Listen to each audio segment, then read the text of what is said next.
All right, so I've got what I think is a very special watch for you guys, and probably my favorite Seiko release in the last little while. The watch is the new King Seiko KSK Reissue, and this thing is sweet, awesome watch. This is one of those watches that gives you almost, it gave me a bit of a rush when I first saw it. It's that well done. I really like the watch. When this first came out, when they announced this watch last year, that very day I was at Gem Bijou and I spoke to the owner and said, if you get one of these in, I would love to get one in front of the camera. He surprised me with the watch yesterday, and I am glad to have it here for you guys. So big thanks to Gem Bijou for lending it in. Gem Bijou is an authorized dealer for Seiko and many other brands if you're shopping watches. Check them out at gembijou.com. So let's get right to it and take a look at the watch. Now, this watch is an updated but still fairly faithful recreation of the original KSK from 1965.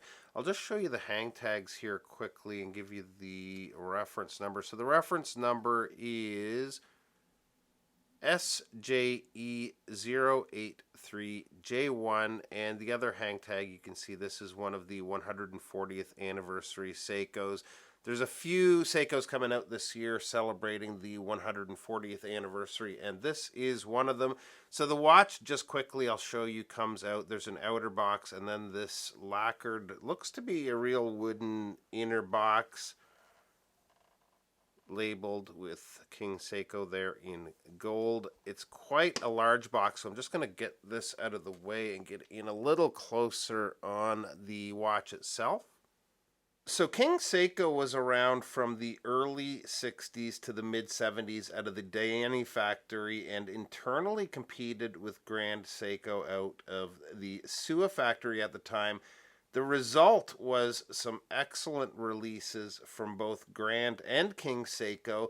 There's lots of articles and videos out there on the subject presented by people with much greater knowledge on vintage Seikos than myself. So if you're interested, there's some excellent reads on the topic. There's a few differences between the original and the reissue that should be pointed out. One is this new version has a date where the original was a no date. The original used the hand-wound caliber 44A, where this is an automatic using the 6L35.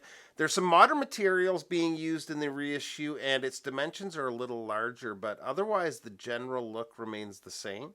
Now, a lot of times you'll hear me say something along the lines of the highlight of the watch is the dial, the star of the show is the case. There's usually a standout feature of a watch, but just about everything this is offering is standout to me, although I think the first thing that caught my eye was the case design and specifically the lugs.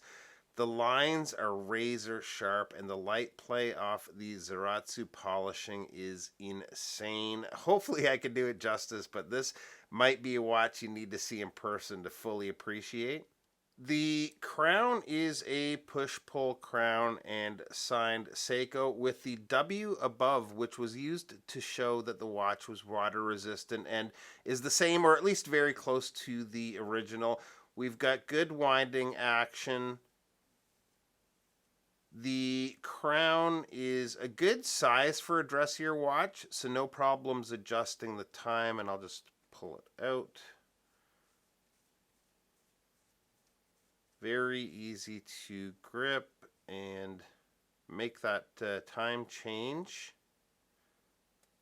Now, this is a brand new watch, and I didn't want to remove the sticker from the case back, so I'll put a shot up from the Seiko site that shows the case back with the King Seiko Gold Medallion, which is another cool throwback to the original. Now, these are limited to 3,000 pieces and are numbered at the bottom of that medallion.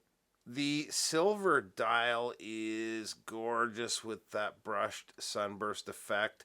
The applied stainless Seiko logo at the top of the dial is raised just slightly above the dial. Above the 6 is King Seiko and DualShock 26 jewels printed, and that's actually a minor difference between the old and new too. The older models had a 25 jewel count. The finish work on the hands looks to be on par with Grand Seiko, at least to my eye. Between the case, dial, hands, and markers, there is all kinds of light play happening. The markers are applied, but the 12 o'clock marker is unique from the rest with the textured finish. You really see it under the macro lens, but even just on wrist, it catches the light completely differently than the other markers. The strap is a croc strap, and it's a perfect pairing for the watch. If I'm not mistaken, the original also came on a similar strap. Very good quality leather, and the icing on the cake. Check out that buckle. That font is just so awesome. Very cool. So size on this one comes in right at 38 millimeters in case width. The lug to lug is 44.8 millimeters. Lug opening is 20 millimeters, and the thickness is 11.5 millimeters, including the boxed sapphire crystal, which is treated with an anti-reflective coating. This crystal, I will say, plays a big part in the overall look and feel of the watch. It is beautiful. Water resist on this watch is 50 meters. And here's a look on my 7.25-inch wrist, and the only major complaint is I have to return this back to Gem Bijou soon. This is a really nice watch. I was trying to find some flaws with it, some cons with the watch to share with you guys. I think one is I would have liked to have seen this with a no date to keep more in line with the original, but at the same time, it doesn't look at a place on the watch at all.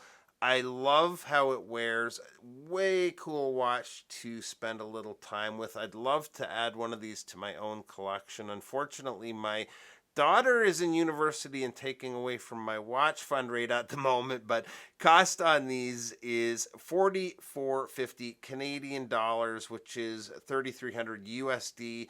If you happen to be looking for this watch, I know Gem Bijou has this very one in stock right now. Hard to say if these will sell out fast or not, but I have a feeling they could. So thanks again to Gem Bijou for lending it in. You can find them at gembijou.com. Thanks for stopping by, and we'll see you real soon.